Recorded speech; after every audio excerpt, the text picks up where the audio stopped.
नमस्कार, मैं हूं आपके साथ मयंक। तो देखिए, ईरान की आईसीबीएम टेस्ट जो हाल ही में ईरान ने किया, दावे किए गए कि ईरान ने आईसीबीएम इंटरकॉन्टिनेंटल बैलिस्टिक मिसाइल का टेस्ट किया है, इसको लेकर एक बहुत बड़ी जानकारी सामने आई है, जिसके बाद ये सवाल उठ रहे हैं कि क्या नॉर्थ कोरिया और ईरान मिलकर एक बड़ा मिसाइल प्रोग्राम शुरू कर चुके हैं और एक साथ काम कर रहे हैं।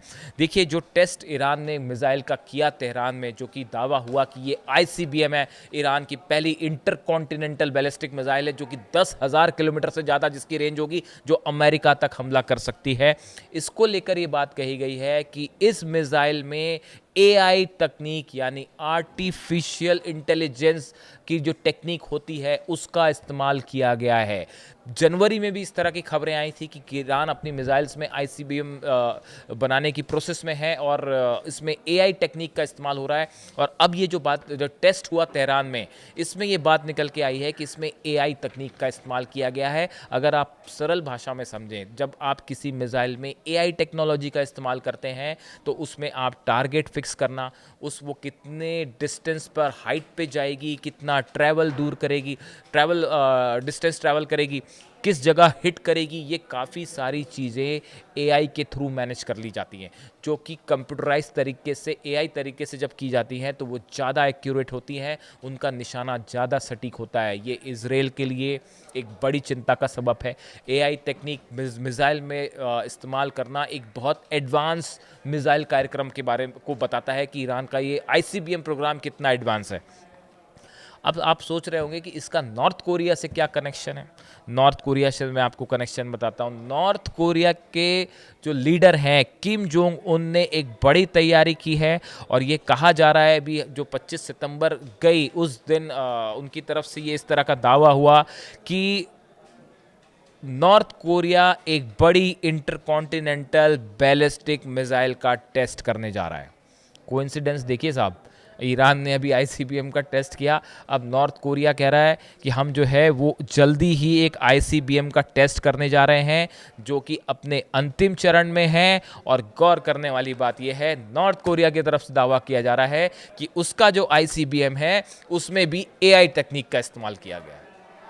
अब आप मेरे से सोर्स पूछोगे कि सोर्स कहाँ से आया। अब इससे बड़ा मैं सोर्स क्या बताऊँ आपको कि ईरान एक आईसीबीएम टेस्ट करता है, जिसमें ईरान की तरफ से ही ये दावे हुए सोशल मीडिया में कि इसमें एआई जो है वो इस टेक्निक इस्तेमाल की गई है। और कोइंसिडेंस देखिए, किम जोंग उन कह रहे हैं कि मैं भी एक जो है वो long range intercontinental ballistic missile test करने जा रहा हूँ, जो कि अमेरिका तक जा सकती है और उसमें भी एआई टेक्निक लगी हुई है।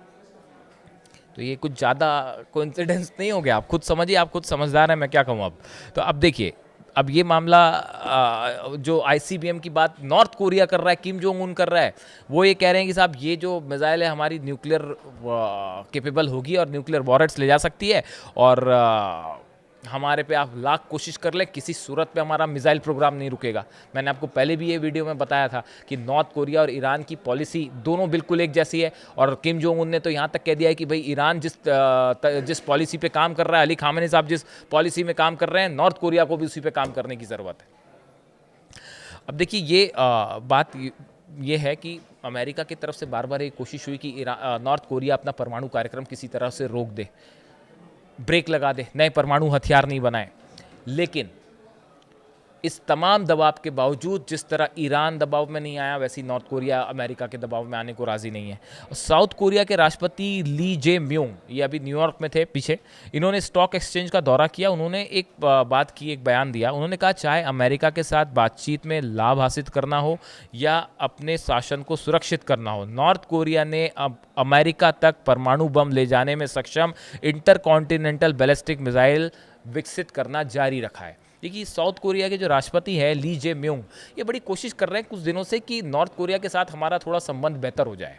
और इनके कई बयान ऐसे आए, देखिए वो खुद कह रहे हैं कि तमाम कोशिशें हुई लेकिन नॉर्थ कोरिया दबाव में नहीं आया, वो अपना मिसाइल प्रोग्राम जारी रखे हुए हैं और आईसीबीएम लगातार बनाया जा रहा है। अब नॉर्थ कोरिया खुद कह रहे हैं, किम जोंग उन कह रहे हैं कि मैं जल्दी ही एक आईसीबीएम का टेस्ट करने वाला हूँ। अब देखिए ये जो खबर आई नॉर्थ कोरिया की इस नई मिसाइल के बारे में, नॉर्थ कोरिया के पास ऐसे दावे होते हैं, पहले ही कहा जाता है कि आईसीबीएम उसके पास ऑलरेडी है, लेकिन ये जो नई आईसीबीएम है, नया एडवांस वर्जन है जिसमें एआई टेक्नोलॉजी भी लगी हुई है, जैसा कि दावे ईरान की मिसाइल के लिए भी हो रहा है। अब देखिए ये कह रहा है इसमें बस री एंट्री मिसाइल कैसे काम करती है मैंने पहले भी बताया था, सरल शब्दों में फिर बताऊं। एक आईसीबीएम फायर होता है, फायर होकर वो पहले स्पेस में जाएगा, जीरो ग्रेविटी में जाएगा, उसके बाद वो री एंटर करेगा और री एंटर करके फिर वो हिट करेगा जहां हिट करना होगा टारगेट पे। तो ये जो ऊपर जाने वाला प्रोग्राम है ये तो आसान होता है, ये जो री एंट्री होती है ये डिफ़िकल्ट होती है। इसके लिए एडवांस टेक्नोलॉजी चाहिए, साइंस चाहिए, थ्रस्ट चाहिए। इसीलिए ईरान का जो स्पेस प्रोग्राम था जिससे पूरा यूरोप और अमेरिका चिंता में था, वो इसलिए क्योंकि ये जो सैटेलाइट लॉन्च करने की प्रोसेस है वो यही होती है। ये अगर ये सफल हो गई तो समझ लीजिए आपने आईसीबीएम बना ली। अब ये जो री एंट्री वाला प्रोसेस है इसको और एक्यूरेट बनाने की कोशिश में जुटे हुए हैं किम जोंग उन, और वो ये कह रहे हैं कि जो नई मिसाइल है उसमें बस री एंट्री वाला प्रोसेस बचा हुआ है जो कि चंद दिनों में पूरा हो जाएगा। उसके बाद ये एक नई सबसे एडवांस्ड मिसाइल होगी नॉर्थ कोरिया के पास। हालांकि नॉर्थ कोरिया के पास हासोंग 15 और हासोंग 18 ये दो मिसाइल्स हैं जो कि ऑलरेडी आईसीबीएम कैटेगरी की मानी जाती हैं, और ये कहा जाता है कि ये दोनों अमेरिका तक ट्रैवल कर सकती हैं। लेकिन ये जो नई मिसाइल की बात हो रही है ये सबसे एडवांस टेक्नोलॉजी है। देखिए ये कहा गया कि हर साल, ये जो साउथ कोरिया के राष्ट्रपति का मैंने जिक्र किया, उन्हीं ने ये बात कही थी कि हर साल लगभग 15 से 20 परमाणु बम बनाने की पर्याप्त सामग्री एनरिच यूरेनियम का उत्पादन करता है नॉर्थ कोरिया। हर साल 15 से 20 परमाणु बम बनाने की क्षमता रखता है नॉर्थ कोरिया, और उस पर लगातार काम कर रहा है। तो उनका कहना ऐसा है कि भाई आप जो है भले इनके पुराने कार्यक्रम को छोड़ दीजिए, बस उसके साथ इतना आप डील कर लीजिए कि आगे ताकि वो ऐसे हथियार ना बनाए। ये थोड़ा एक प्रैक्टिकल अप्रोच है साउथ कोरिया के प्रेसिडेंट का, जो जिसकी तारीफ भी हो रही है। अब देखिए ये जो हासोंग 19 मिसाइल है, मैं इसका जिक्र बार बार इसलिए कर रहा हूँ, ये जो नॉर्थ कोरिया की मिसाइलों के नाम, इनका डिस्टेंस, इसकी टेक्नोलॉजी, आपको ये सब पता होना चाहिए, ताकि जब ईरान अगर या कोई और भी देश कोई मिसाइल टेस्ट करता है तो उसमें कई सारी चीज़ें मैटर करती हैं। वो कितने ट्रैवल आसमान में गई, कितना उसने दूरी तय की, कितने मिनट में वो दूरी तय की, उसका जो है वो ट्रेजेक्ट्री कैसी थी, ये बताती है। ये थोड़ी टेक्निकल चीज़ें होती हैं, वो बताती हैं कि वो मिसाइल वाकई आईसीबीएम थी या नहीं, वो बैलिस्टिक मिसाइल थी, लो रेंज मिसाइल थी, लॉन्ग रेंज मिसाइल थी। देखिए उत्तर कोरिया ने हासोंग 19 जो उसकी बैलिस्टिक मिसाइल है उसका परीक्षण किया था। ये इस समय ये 7,687 किलोमीटर, 7,000 से ज़्यादा किलोमीटर की ऊंचाई पर पहुंची थी, और रूस और जापान के बीच एक समुद्र में उसने टारगेट किया था और वहाँ पे वो गिर गई थी। ये सबसे शक्तिशाली मिसाइल मानी जाती है नॉर्थ कोरिया की। अब बताया जा रहा है कि ये जो नया टेस्ट है ये उससे भी बड़ा टेस्ट होगा। इन मिसाइलों का सबका जिक्र इसलिए क्योंकि ये जो खबरें निकल के सामने आ रही हैं इसमें ये बड़ा एक कोइंसिडेंस है कि ईरान की तरफ से ये दावे कि हमने, पहली बात तो वो जो मिसाइल टेस्ट हुआ उसने सनसनी फैला दी।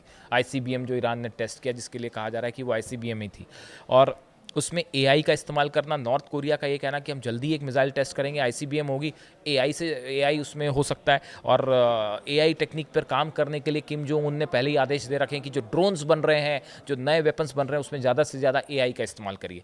ये बताता है कि एक बड़ा कोऑपरेशन चल रहा है ईरान और नॉर्थ कोरिया के बीच में, जो अमेरिका और इसराइल के लिए सीधी चुनौती होगा, और खासकर मिसाइल प्रोग्राम को लेकर कि दोनों देशों की डेडली मिसाइल्स हैं, इसमें कोई शक नहीं है। ईरान के पास भी है और नॉर्थ कोरिया के पास भी, और वो लगातार उसको एडवांस करने में जुटे हैं कि कब इसकी ज़रूरत पड़ जाए और कब अगर हमले होते हैं तो जवाब दिया जाए। यानी कुल मिला के ईरान का मिसाइल प्रोग्राम, नॉर्थ कोरिया का मिसाइल प्रोग्राम, ये दो चीज़ें ऐसी हैं जो अमेरिका और इसराइल के लिए बड़ी चुनौती बनी हुई है, और कई एक्सपर्ट ये मान के चलते हैं कि दोनों देशों के बीच में बड़ा मिसाइल कोऑपरेशन है। इससे जुड़ी जो भी जानकारी होगी आप तक पहुंचाएंगे। Thank you so much.